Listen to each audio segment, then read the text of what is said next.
Happy Monday po mga kapatid, 6:18 po ang oras natin ngayong umaga. Makulay po at madaling alagaan, yan po ang leopard geckos. Kaya naman, marami ang naenganyong gawin silang mga pet. Napaka-low maintenance daw po. At mapapaliwanag pa sa atin yan, kasama natin live ang leopard gecko keepers na sina Mon Carlo Quisel at kasama din ang kanyang tropa na si Herbert de Guzman Saliling.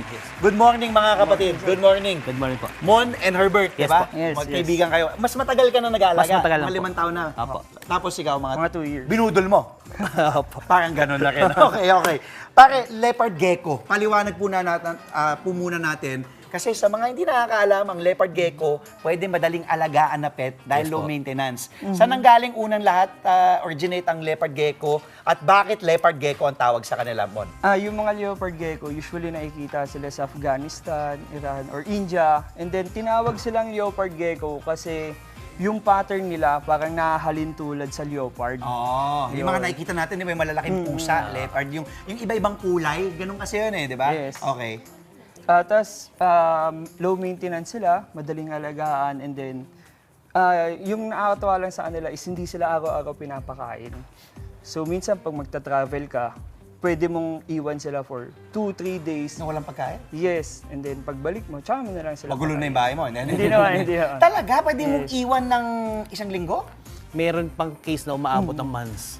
Pag yung Grabe naman yun. breeding season. Yes. Tapos walang pagkain. May Wala. pagkain. Kaya nilang mabuhay ng Kaya ganun, nilang mag-survive. mabuhay. Ano ang lifespan nila? Yung lifespan nila, with proper care, nasa 15 to 20 years. Matagal Yes, matagal siya. 15 hanggang 20 na taon pwede mabuhay ito pong mga leopard gecko. Okay. Mamaya natin papasadaan pa ng mas mahigit kasi gusto ko malaman kung gaano ka yung damage, yung budget.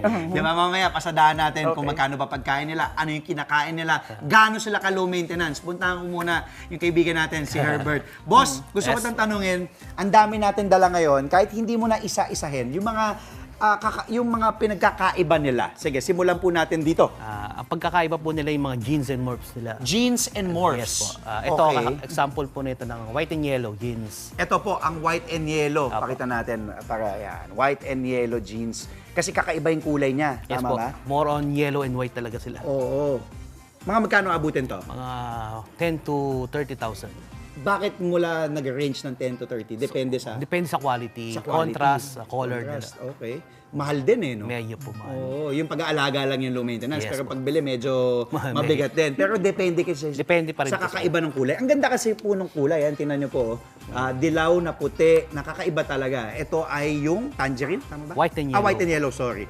Tapos ito naman, Ito ang next natin na Snow Diablo Blanco. snow. Kakaiba din naman. Parang siyang, ano tawag doon? Yung, basta lahat puti. Yeah po. Yes. Di ba? Ayan o, Tapos snow. ruby eye siya. Anong pangalan? Ruby. Snow Diablo Blanco. Snow Diablo Blanco. Saan galing to? Yung gantong saan bansa? Ang mga leopard gecko natin, originate natin sa Middle East po eh. Middle East. Ayan o. Ang ganda po talaga ng kulay. At yung mata po niya, kung makita po natin, pula po talaga. Kaya ruby, di ba? Ruby red yung kanyang mata. Isa sa mga top na sales natin yung mga Malakas to, no? Apo. Pati rare. Apo, rare. Magkano naman naabutin to? 15,000. 15,000. Okay. No? Mahal din, 15,000. Okay, tapos yung isa pa natin. Next natin is Tangerine. Ayan ba yun? Pakita natin. Sige, boss. Tangerine. Ayan, pakita natin kay ito. Tangerine. Saan galing tong tangerine natin, boss? Ano bansa? Ganun din po, sa Middle East din po. Pero sa mga Tangerine natin kasi naglalaban sila sa contrast eh. More on contrast yung leopard gecko, Ikot ka, oo. mas high value sila. Mas high value Yes po. kasi. Sa contrast po nila. Okay, magkano inaabot to? Ito, 25. 25,000. Meron din mga ibang may mga ibang tangerines din natin na mga sun-loaded. Oo. Pero ibang genes naman sila. Mas mura yon. Mas mura, may mas mura, may mas mahal din. Okay. May chance ba silang mga gat? Meron po. Meron. May mga proper handling sila eh. Okay. Pero pag nilabas natin, hindi naman. Hindi sige, naman. labas natin. Baka pwede natin, Sample po. sample lang natin, labas natin. Para makita natin ng mga kapatid. Pero sabi mo, may chance mga gat. Ayos din to siya. May chance.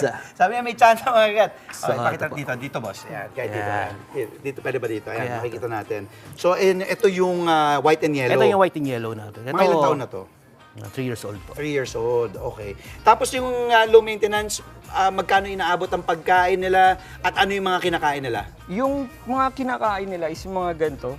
superworms. Pakita, boss. Ito, Or- superworms. Ito yung with calcium.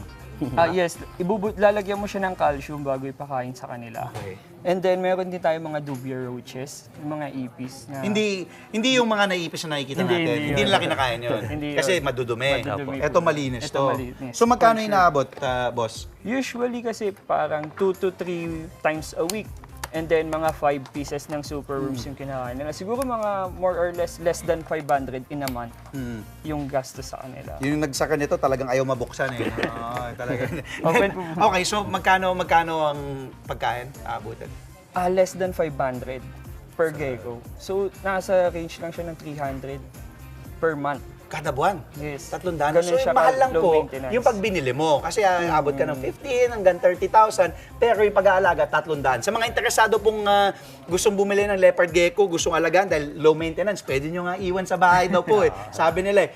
Paano kayo mahanap mga pare? At paano kayo kukontakin? Herbert, Mon? Pwede niyo po kaming i-reach out sa page, 7 Steps Home Hobby or Majesty Okaya po. 7 Steps Home Hobby. Yes Sa po. Facebook, meron. Yes, Instagram, meron meron din. Yes po. Tapos kayo, boss? Majesty Okaya Exotics po. Majesty Facebook, Okaya. Okaya Exotics. Exotics. Okay. Facebook, Instagram, TikTok din meron. TikTok, okay. Tapos meron kayo, lahat yan pwedeng kunin, pwedeng bilhin nila. Yes po. Okay, ito po, leopard gecko, napakadali alagaan. Friendly, hindi naman po basta-basta nangagat. Kita nyo naman po. Depende po sa proper handling po. Maraming salamat muli dito kay Herbert, boss. Yes po. Maraming salamat. Maraming salamat Thank you. Balik kayo lagi ha. Mon, thank you boss. Thank you. Maraming salamat sa inyo. Ito po, ating feature ngayong araw sa Hayop Ka Lang Leopard Gecko. Mga kapatid, Dimples Romana po, kumpletuhin ang inyong umaga ng mga kwentong puno ng inspirasyon. Salubungin po ang bawat araw ng may ngiti at pag-asa. Kaya't mag-subscribe na po at mag-follow na sa aming social media pages ng News 5.